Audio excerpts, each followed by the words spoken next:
요즘 주말이면 여기저기 축제 소식이죠. 가히 축제공화국이라고 해도 과언이 아닌데요. 올해 문화체육관광부에 등록된 축제만 해도 약 900건가량이 된다고 합니다. 그러다 보니 축제 성격도 대다수가 비슷하고 오히려 지역 예산만 축내는 것이 아니냐며 축제의 실효성에 의문을 제기하는 목소리도 높아지고 있습니다. 그래서 오늘 이슈 인사이드에서는 지역 축제 변해야 산다라는 제목으로 지역 축제의 문제점과 개선 방향에 대해서 이야기 나눠봅니다.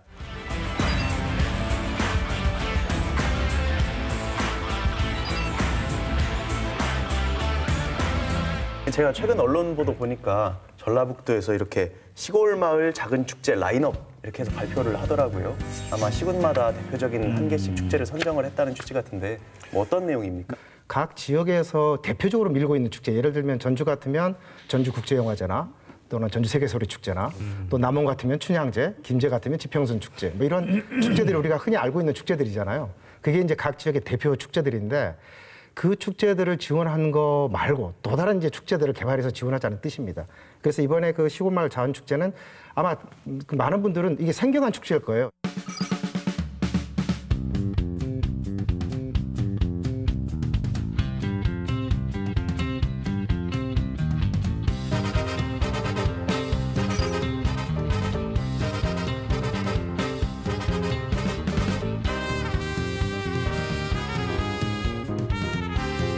어떤 의미에서는 기존에 이제 축제를 대하는 방식이 좀 달라진 거죠.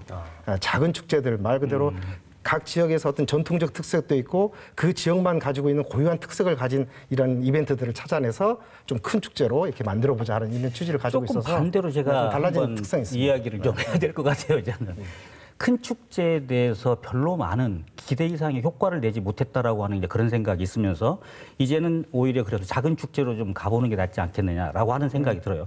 그럼에도 불구하고 큰 축제가 됐든 작은 축제가 됐든 공통적인 것 중에 하나는 여전히 우리의 축제는 관주도적인 축제라는 것이죠. 한편 동의가 되는 부분이 있고요. 네. 한편 이제 좀 다른 의견이 있는데 축제가 그 사실은 만병통치약은 아니잖아요. 그렇죠. 근데 많은 분들은 착각하시는 거예요.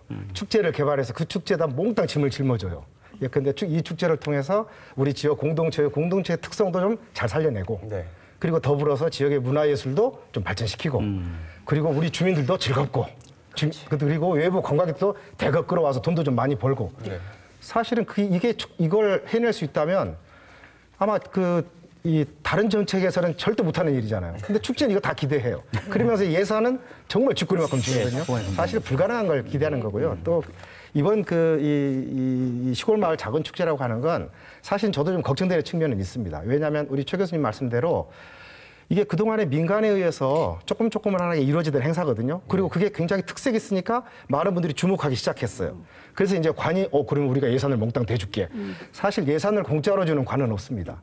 그 예산을 주면서 조건이 붙죠. 그치. 이건 이렇게 하고 저건 저렇게 하고 저렇게 하라. 그러면 그 순간 민간의 자율성이 위협을 받는 거예요. 사실 이 부분 좀 걱정이기는 해요. 그런 걸 지적하셨던 점에서는 동의가 되는 부분입니다. 네. 네. 이런 축제를 정말 어떤 문제의식을 가지고 제대로 한번 살려보자 했을 때 지금 전라북도의 이 방식은 너무 구태의연한 거 아닌가. 오히려 문제의식을 충분히 담고 있지 못하는 그냥 예산 지원만 하는 그래서 저는 사실상 좀 실망스러운 부분이 있어요. 근데 지금 작은 축제를 지원하는 이유는 그냥 교수님께서 말씀하신 대로 큰 축제 위주로 성장한 전라북도 축제에 있어서 또 다른 방식을 도모하는 거거든요. 작은 축제 충분히 키워내갈 수 있는 특색인 축제가 많은데 그분들한테 도움의 손길이 필요합니다. 잘 축제에 대해서 알지 못하고 어떻게 운영해야 될지 몰라서 자원화하기가 힘든 그런 축제들을 이번에 지원하겠다는 거고 그래서 축제 지원 항목 중에 이제 외부 전문가의 컨설팅 분야가 있어요. 네. 그래서 그런 부분들은 좀 극대화해서 좀 내시로 하고 그 대신에 행정에 예산이 들어갔다고 해서 행정의 간섭이 좀 과다하게 들어가는 부분은 좀 주의하고 하면서 좀 키워나가면 좋을 것 같다는 생각이 듭니다. 특색 있는 작은 축제를 발전시켜 보겠다라는 취지는 좋다는 말씀이신데 네. 또 일각에서는 이미 축제가 너무 많지 않느냐라는 비판도 있거든요. 아까도 말씀드렸지만 뭐 등록된 축제 건수만 해도 900건이라고 하고 크고 작은 행사를 합치면 수천 건, 만 건이 넘는다는 보도도 있던데 이렇게 이미 인플레 과잉인 축제를 건수를 더 늘릴 필요가 있느냐 이런 비판도 있는 것 같습니다. 말씀하신 대로 그 축제 수를 정확히 파악하는 것 자체가 현재 어렵습니다. 네. 그런데 이제 제가 2006년도 자료를 한번 찾아봤는데 문광부에서 공식적으로 발표한 자료에 보면 지역 축제 개수가 1,176개로 나오거든요. 네. 이미 10여 년 전 훨씬 전부터 축제 과잉이라는 말이 있어 왔었습니다. 근데 이제 전체 축제 개수가 적고 많고 논하는 게 그거 자체가 큰 의미가 없고요. 뭐 어떤 사람의 어떤 일각의 의견에 따라서 축제를 딱 일정 수 정해놓고 통제한다는 것 자체가 더 오히려 위험하다 하는 생각이 들고, 네.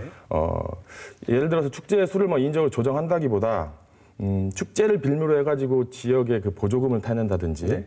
또는 뭐 그 사적 이익 단체의 대변인 역할을 한다든지, 그런 이런 좀 안 좋은 모습을 보이는 축제들을 오히려 차단하는 것, 그런 것이 더 중요하지 않을까 생각합니다. 전체적으로 객관적으로 숫자만 보고 축제가 맞냐 적냐를 논하는 건 사실은 무의미합니다. 네. 그러면 어떤 기준을 놓고 이 어떤 축제가 많고 어떤 축제가 적은 거냐. 사실은 지금 현재 하고 있는 모든 행사들을 저희가 다 축제라고 하는 이름으로 부르고는 있는데요. 네. 사실 엄밀히 따지면 축제 몇 개 안 돼요. 나머지는 다 문화산업적 이벤트예요. 그러니까 문화산업적 이벤트와 축제는 엄격하게 이게 성질이 구분되는 것이거든요. 네. 90년대 이후에 만들어진 모든 그 지역의 축제들은 대부분 이벤트예요. 약간 목적이 정확하죠. 예를 들어서 어떤 축제는 특산물을 팔아라. 어떤 축제는 소리축제 같은 경우에는 지역의 문화예술을 계속 계승하고 발전시켜라. 영화제 뭐 그렇고요. 또 어떤 축제는 관광객 몽땅 끌어와라. 이렇게 명확한 목적들을 가지고 있습니다. 그러면 그 목적에 따라서 어떤 이 축제의 성격들을 구분해 보면 사실은 그렇게 축제가 많다, 적다, 사실 이거 말하기 좀 어렵습니다. 네, 그냥 이 보통 우리 그냥 소시민의 그런 시각에서 봤었을 때 축제와 이벤트를 과연 누가 얼마나 잘 구분할 수 있을까요? 네. 예를 들자면 뭐 일단 그런 생각이 좀 드는 거고, 두 번째는 아까도 그렇게 지금 통계를 이야기하셨는데 저도 그 통계를 봤더니 평균 우리나라 그 지자체 한 지자체에서 평균 5개 정도의 지금 축제를 하고 있더라고요. 그다음에 두 번째는 본고님. 우리가 흔히 이야기하는 문광부에서만 지금 하는 축제만 이야기하는 게 아니잖아요. 지금 농식품부에서도 지금 네, 축제가 그렇죠. 있고 그래서 굉장히 다양한 소규모 축제이고 뭐 규모뿐만 아니라 내용에 이르기까지 다양한 방식의 축제가 지금 진행이 되고 있기는 하잖아요. 네.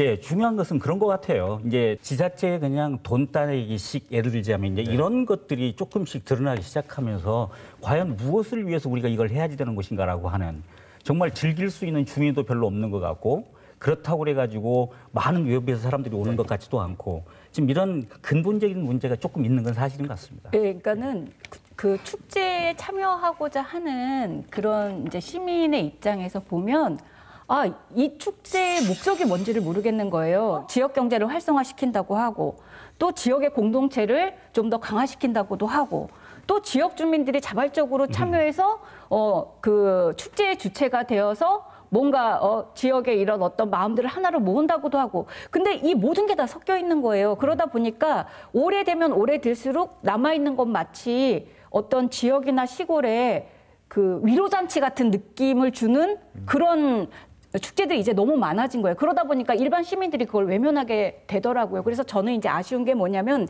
이때쯤 되면 지방자치 단체에서는 이런 목적에 따르는 그 축제에 대해서 엄밀히 좀 그 구분을 하고 그 축제의 수요자 내지는 주체자가 정확하게 어떤 그 마음을 가지고 이 축제를 대할 수 있는 그런 것들을 이제는 마련해줘야 되는 거 아닌가 이런 문 생각이 교수님께서 들더라고요. 뭐 네. 축제의 개수, 숫자 자체만을 가지고 축제가 많다 적다 일률적으로 말하기 어렵다고 하셨는데 보통 비판하는 측에서는 예산 낭비 아니냐는 걸 가지고 많이 물고 들어집니다. 그러면 쉽게 말해서 이만큼 예산을 축제에 사용을 했는데 당초 소기에 목적했던 지역경제 활성화 효과를 그 이상을 거두고 있느냐를 가지고 평가가 이루어져서 그걸 그만한 목적을 달성하지 못했다면 축제가 너무 많다 이렇게 판단할 수 있는 거 아닌가요? 네, 저 사회자님께서도 약간의 좀 축제에 대한 오해가 있으시고요. 네, 편견도 있으시고요. 네. 사실 우리 이 김민하 패널께서 말씀하신 게 정확해요. 제 생각에는요.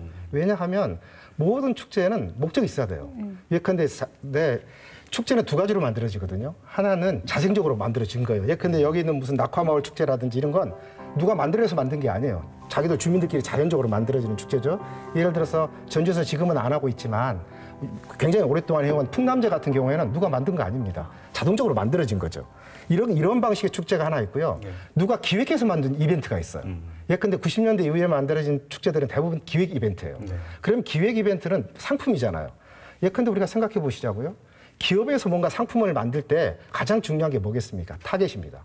누구를 대상으로 이걸 할 건가? 이 상품을 만들 건가죠? 근데 우린 그런 거 없었어요. 그래서 이제 타겟이 너무 여러 개인 거예요. 지역 주민도 만족스러워야 되고 외부 관광객도 만족시켜야 되고 이 축제 참가한 사람들도 만족시켜야 되고 이러다 보니까 타겟을 여러 개 둔 상품이라고 하는 건 명확한 상품으로서 존재할 수가 없죠. 사실 우리 축제가 지금 그런 모습입니다. 그러니까 여기에 이걸 어떤 관점에서 이 축제의 성과를 평가할 거냐 척도가 이제 불분명해졌어요. 네. 그러니까 이제 어떤 걸 척도로 삼기 시작했냐면 돈 얼마나 벌었어 이제 이렇게 되는 겁니다. 사실 축제라고 하는 건 문화적 프로그램이고 문화적 프로그램은 대부분 돈을 벌기보다는 얼마나 우리가 돈을 쓰면서 잘 놀아볼까를 생각하는 게 문화적 프로그램이잖아요. 네. 우리도 여러분들 저 여름에 휴가 가시죠? 휴가 가시면서 돈 벌러 가시지는 않으시죠? 사실 축제는 그런 거예요. 근데 이 축제에다가 경제적 얘기를 하면 이제 좀 모양이 이상해지죠. 물론 경제적 효과를 목표로 하는 축제도 분명하게 존재합니다. 예컨대 지금 문광부에서 하고 있는 문화관광형 축제라고 하는 건 100% 그건 경제적 축제예요. 관광을 얼마나 활성화시키는 데 도움을 주느냐 하는 거거든요. 그래서 이렇게 축제의 목적에 따라서 보시면 조금 더 우리가 축제를 이해하는 데 도움이 되지 않을까 싶습니다. 그러니까 지금 그 이야기를 들으니까 도대체 이 정부에서 하고 있는 이 기획이 얼마나 정말 무의미한 것인지를 지금 좀 느끼게 되는 건데요. 제가 조사를 해봤더니 2016년 국회 사무처에서 축제를 지금 유형을 지금 2개를 나눴더라고요. 저도 사실 몰랐어요. 조사를 해보면 알겠는데 첫 번째가 경제 활성화 축제, 두 번째가 주민 화합형 축제 이렇게 구분을 했어요. 더 재미있는 이야기는 그 다음인데요. 뭐라고 평가를 해놓은 거니 경제적 효과가 나타나지 않은 일련의 후자. 예를 들어서 주민 화합형 축제는 앞으로 없어야 된다고 보고를 하는 것입니다. 예. 그리고 나서 어떤 법이 만들어지게 되는 거니 이른바 2017년부터 축제 예산 총액 한도제라고 하는 게 만들어지게 되는 거예요. 이게 대한민국의 실정인 것이죠. 이건 팩트입니다. 예. 어떻게 이야기할까요? 더 이상. 예. 축제가 가지는 의미 그리고 그 축제로 일어나서 나타나는 효과 이런 것을 그냥 단순히 경제적인 논리로만 재단하는 것은 굉장한 무리가 있다. 뭐 이것은 좀 확실한 것 같습니다. 네, 사실은 축제를 망치고 있는 게 바로 그런 지침들입니다. 예를 들어서 이제 정부에서 하고 있는 이제 축제 평가 방식 여러 개가 있었는데 지금 이제 조금 여러 개가 됐는데요. 과거에는 하나밖에 없었어요. 문화관광형 축제, 모든 지역의 축제들을 전부 문화관광형 축제로 만들어라. 그래서 이제 그 잣대를 들고 다니면서 전국의 축제들을 평가하고 거기에 따라서 등수를 매깁니다. 이번에 이제 전라북도 6개가 거기에 선정이 됐죠. 근데 문제는 지방자치단체의 단체장님들께서 거기에 선정되는 걸 자기의 큰 업적으로 생각하신다는 거예요. 이제 그러다 보니까 전혀 그 속에 들어갈 성질의 것이 아닌데 그걸 이제 거기다 맞추는 겁니다, 재단에. 그러면 또 어떤 분들은 그걸 어떤 이 틀을 다 가지고 다니시면서 또 컨설팅도 해드려요. 거기다 들어가라고. 그래서 축제가 사실은 전국의 축제가 왜 똑같은 모습을 가지고 있냐 하면 그런 축제를 우리가 평가하고 축제에 대해서 기대하는 목적이 점점 하나로 가버리는 거예요. 그러니 똑같아질 수밖에 없죠. 사실은 이런 정책적이라든지 또는 우리 사회가 지원의 방식이라든지 이런 것이 모든 축제들을 하나의 방식으로 몰고 가고 있고 그러고 나서 이제 평가는 왜 축제가 다 똑같아? 이제 이렇게 그러니까 이런 논리적인 모순들을 과감히 지역에서 좀 탈피하셔야 됩니다. 그러니까 제가 걱정하는 게 그런 거예요. 작은 마을 축제 같이 이렇게 관심을 받아서 지원을 받고 어떤 가이드라인이 정해지면 오히려 행복해서 내가 했던 게 뭔가 지침을 받아서 하고 그러면은 이제 공무원이나 군수들은 이것이 좀 뜨는구나 싶으면 이제 간섭하고 개입하게 되는 거죠. 그러면은 그 축제의 주체인 지역 주민들이 저는 그 즐거운 마음이 없어질 것 같아요. 그러면 오히려 그 소중한 작은 축제가 이런 관의 원칙 없고 무분별한 개입 때문에 더 그 의미가 퇴색될까 봐 그게 걱정이 되는 거예요. 국내에서 축제에서 사람들이 소비할 수 있는 인구나 비용이 한정이 돼 있는데 축제만 자꾸 늘어나면 이 아랫돌 꿰서 윗돌 괴는 거 아니냐. 이쪽 축제에서 돈을 쓰면 이쪽에서는 못 쓰게 되지 않느냐. 그러니까 축제가 이렇게 무한정 늘릴 것이 아니다. 이런 비판이었거든요. 축제가 늘어나는 것에 대해서는 축제 입장에서만 바라보지 말고요. 다른 관점에서 좀 봐야 한다고 생각이 들어요. 왜냐하면 지역에서 자꾸 축제를 만들어내는 이유는 딱 한 가지입니다. 지역이 현재 안고 있는 문제를 축제라고 하는 방식으로 해결하고 싶은 거예요. 그렇죠. 그래서 자꾸 축제가 늘어나는 거거든요. 그러면 축제가 늘어났다고 뭐라고 할 게 아니고요. 지역에서 도대체 축제 말고 다른 방식으로 지역의 문제를 해결할 수 있는 그런 전략적 판단은 없는 거냐. 그 지점을 지적하는 게 옳지. 축제가 왜 자꾸 늘어나냐. 축제가 사실은 이건 좀 그 전혀 다른 문제로 생각해요. 대체로 지금 그 말씀해주신 내용은 관에서 주도하는 축제를 좀 지양해야 한다 이런 이야기를 해주셨는데 정부에서 규제나 개입을 예산을 지원하지 않고 자생적으로 민간 차원에서 이렇게 축제가 많이 활성화되는 것이 초기 단계에 가능할까요? 불가능합니다. 불가능합니다. 네, 현실적으로. 왜냐하면 축제를 어떤 관점으로 저희가 생각하냐면 축제 너무 기대하는 게 많잖아요. 네. 사실은 동네마다 또는 마을마다 작은 축제들은 다 있어요. 자기들끼리 즐기는 거. 그럼 내버려 두면 되거든요. 근데 아까 우리 김민하 패널께서 말씀하신 것처럼 저거 좀 되네? 저거 뭐가 좀 될 것 같은데? 그러면 이제 개입하게 돼요. 근데 그 과정에서는 사실은 막대한 이제 재원도 필요하고 무엇보다도 재원도 중요하지만 아까 말씀하신 대로 인적 자원이 굉장히 필요해요. 축제는 전문적인 인적 자원이 결합되어야만 이 축제가 외부에서 충분히 수용할 만한 이런 그릇을 만들어낼 수 있거든요. 초기에 관의 지원이라고 하는 건 필연적으로 있어야 될 부분인데 이제 문제는 그 지원의 조건이 너무 많이 따라붙는다는 거죠. 그래서 민간의 창의적인 자율성 또는 창의성이 그 그릇에서 이게 활기를 칠 수 있는 그런 조건이 안 되는 거예요. 그게 사실은 더 큰 문제죠. 예, 그럼 지역 축제 전반에 대한 이야기는 이 정도 하고 우리 지역에 대한 이야기로 좀 넘어가 보겠습니다. 그러니까 현재 우리 지역 축제가 좀 어느 정도 성공적으로 자리 잡고 있다 이렇게 평가를 하시는지 아니면 조금 개선할 점들이 많다고 보십니까? 상품으로서 기획된 축제가 생긴 게 이제 지방자치제가 실시한 95년도 이후거든요. 네. 그때부터 이제 경쟁적으로 지방자치단체장이 본인의 업적을 나타내기 위해서 이제 지역마다 이제 축제를 만들어 왔고요. 그래서 이제 저희가 전라북도 내에서도 성공했다고 하는 축제로 보면은 김제 지평선 축제와 무지의 반딧불 축제가 지금 21회, 23회 그래요. 네. 딱 그 시기에 생겨난 축제입니다. 네. 근데 이제 그 시기에 전국에 대부분의 축제들이 생겨났는데 전라북도의 축제도 마찬가지고요. 근데 전라북도 축제는 다른 지역의 축제에 비해서 굉장히 성공한 모델로 평가받고 있습니다. 아, 그렇군요. 그러면 제가 궁금한 게요. 기승전 지역경제 활성 아닙니까? 분명히 그게 있었을 것 같은데 다 예를 들자면 경제적으로 성공한 축제입니까? 아니 제가 판단하는 것으로 자료를 좀 보니까 우리가 흔히 이야기하는 흑자를 낸 축제는 5손가락 안에 꼽는다고 제가 들었어요. 네. 예, 화천 강원도 화천에 있는 산천어. 예, 산천어 축제 이런 몇 가지를 이야기를 하더라고요. 그래서 제가 이게 반론이라기보다는 성공한 축제라고 힘주어 이야기하는 근거를 조금 좀 이야기를 해주셔야지. 최 교수님이 겁나 싸나우시네요. 그래야지 좀 말할 것 같은데요. 그런데 오히려 예. 사실은 지금 말씀해주신 질문해주신 게 아마 대부분 시청자들이나 또는 이제 아마 이 축제에 관심 있으신 우리 이 도민들께서 다 그 부분을 궁금해하실 것 같아요. 궁금해요, 사실. 근데 이렇게 봐야 됩니다. 축제가 자체적으로 돈을 벌 수 있는 방법은 없어요. 축제가 자체적으로 돈을 벌려면 입장료라는 걸 받아야 됩니다. 근데 우리 사실 입장료 받는 축제는 거의 드물잖아요. 네. 영화제나 소리축제 정도지 나머지는 불가능하잖아요. 그러면 축제는 돈을 벌 수 없습니다. 그런데 왜 축제가 성공했다고 얘기하느냐? 그건 지역에서 축제가 가지고 있는 가장 중요한 목적은 지역 경제와 관련해서 가장 중요한 목적은 바깥에 있는 많은 사람들을 이곳으로 오게 하는 거예요. 네. 그럼 이곳으로 오는 데까지 해서 축제는 자기가 해야 될 일을 다 한 겁니다. 그 사람들 주머니를 털어내는 건 좀 표현이 좀 과격했나요? 예. 그건 지역 기업과 지역 상인들의 몫이에요. 그런데 이제 우리는 그것도 축제 보고 하라 그래요. 축제 네가 상품도 기획하고 개발도 하고 네가 마케팅도 하고 돈도 네가 벌고 그거 불가능해요. 그래서 축제가 성공했느냐 성공하지 않았느냐 가장 중요한 건 외부에 있는 소비자들을 지역으로 얼마나 많이 불러들였느냐. 그러니까 그건 숫자 안 세봐도 됩니다. 축제 현장 가서 보시면 다 누구나 아는 문제잖아요. 더불어 또 중요한 게 외부에서 우리를 바라보는 시각이거든요. 아까 말씀드린 지평선 축제와 반딧불 축제가 성공한 축제로 손꼽을 수 있는 이유는 김제만 가지고 있는 지평선이라는 이미지 그리고 반딧불이를 통한 생태 천국이라는 이미지, 청정 지역이라는 이미지 그런 이미지를 지역의 브랜드화한 거거든요. 그러니까 특정 특산품만을 가지고 축제를 한 게 아니고 지역의 모든 특산품들이 그 지역의 브랜딩에 기대서 이로운 효과를 나타낼 수 있도록 외부에서 봤을 때 그 지역의 모든 자산들의 상승 효과를 누릴 수 있도록 하는 것. 그게 축제의 가장 큰 효과지 않나 그렇게 보여집니다.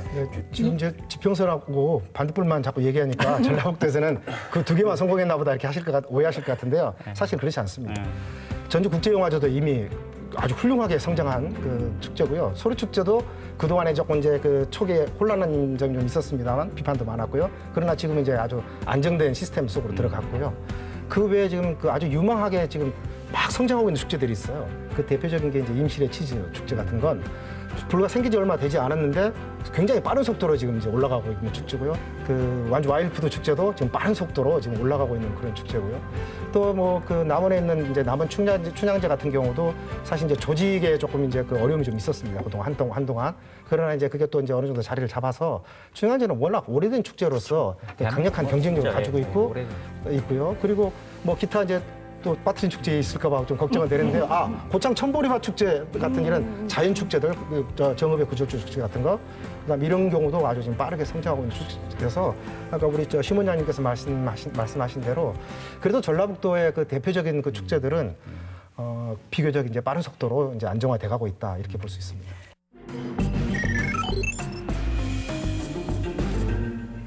이제 막 출발한 축제한테도 야, 그러니까 성과 얼마나 냈어? 벌써 이제 성과 얘기하거든요. 네. 축제는 반드시 장기적인 안목으로 기획할 수 있게 해야 하고 또 그 운영자들에게도 비교적 장기적인 안목으로 이걸 설계할 수 있도록 그 여건을 만들어줘야 되는데요. 저희 축제 감독님들 아시다시피 다 1년짜리 계약입니다. 그래서 대부분 그 1년 안에 성과를 못 내면 다음에 할 수가 없는 거예요. 축제들 대부분 매년 계약하잖아요. 여기까지 목표를 달성하고 내년에 여기서부터 여기까지 하겠습니다. 이런 방향으로 우리가 축제를 운영할 수 있도록 여건을 만들어주는 게 가장 중요합니다. 그래서 지금 정부의 지침이나 방향도 금방 교수님 말씀하신 방향으로 바뀌고 있습니다. 네. 저희가 이제 지역 축제를 육성하는 시기가 한 20년 정도 경과하다 보니까 앞으로는 이제 행정에서 충분히 지원해 줄 수 있는 대상을 정해놓고 그 대상의 조건을 채우는 대상만 해주는 겁니다. 예를 들어서 중장기적인 밑바탕이 그려져 있는 계획이 세워져 있는가, 그리고 이 축제를 전담으로 끌고 갈 조직이 갖춰져 있는가, 이런 정도의 기본 사항이 갖춰진 곳을 지원하는 방식으로 좀 바뀌고 있습니다. 네. 또 한 가지는 이 축제가 긴 호흡으로 가려면 가장 중요한 게 그러면 매년 이 축제의 성과를 어떤 척도로 평가할 거냐 하는 거예요. 그래서 이 척도에 대해서 사실 합의가 좀 필요합니다. 그건 축제를 만드는 사람이 척도를 만들어서 이 축제를 평가하는 분들이 많이 있으시잖아요. 예컨대 행정도 평가를 해야 되고요. 네. 또 의원님들도 이제 예산이 투입되는 것이니까 평가하셔야 되고요. 네. 또 기자님들도 사실은 이제 지역에 여론들이 있으니까 또 평가하시는 분들이시잖아요. 그러면 이런 분들에게 이번 축제는 어떤 척도를 가지고 우리가 어떤 점에 주안점을 두었으므로 그걸 중심으로 평가해달라고 말씀드려줘야 돼요. 근데 이런 게 사실은 합의가 안 돼 있기 때문에 축제 기획자는 A 파트에 전념을 해서 만들었는데 A 파트는 좀 괜찮았어요. 전념했으니까. 근데 보니까 B 파트가 좀 약해 보여요. 그런 평가를 어떻게 하냐면 A는 괜찮은데 B가 엉망이었어. 그렇게 평가를 하시는 거예요. 그래서 이런 것들에 대해서 합의가 돼야 축제가 좀 장기적인 안목으로 호흡으로 갈 수가 있습니다. 그래서 이런 점들이 좀 고려가 앞으로 되는 게 좀 좋겠다. 전라북도 내에서 지금 각광을 받고 있는 여러 가지 지역 축제들, 특히 뭐 완주, 진안, 요즘 올라오고 있는 축제들 있죠. 그런 축제들은 전부 조직 내에 축제 전담 부서가 있습니다. 그래서 축제를 1년 내내 관리하고 다시 평가를 하고 내년을 위해서 대비하고 이런 시스템을 갖추고 있거든요. 네. 순환보직을 하더라도 충분한 시간을 두고 그 담당자들의 역량이 커지기까지 기다려주는 그런 형태를 가지고 있는 지자체들이 충분히 지금 축제를 성공시키고 있어요. 그런 부분도 충분히 좀 고려해야 되지 않나 싶습니다. 네. 알겠습니다. 그러면 오늘 마지막으로 전북의 축제 뭐뭐다 이렇게 한 줄 총평만 듣고 마치겠습니다. 전북의 축제 주민이 먼저다 하겠습니다. 네, 전북의 축제 만병통치약이 아니다. 네. 전북의 축제 미완이지만 궁극점을 향해 가는 과정이다. 전북의 축제 산업보다는 놀이였으면 좋겠다. 좋은 말씀 잘 들었습니다. 감사합니다. 감사합니다. 감사합니다. 예.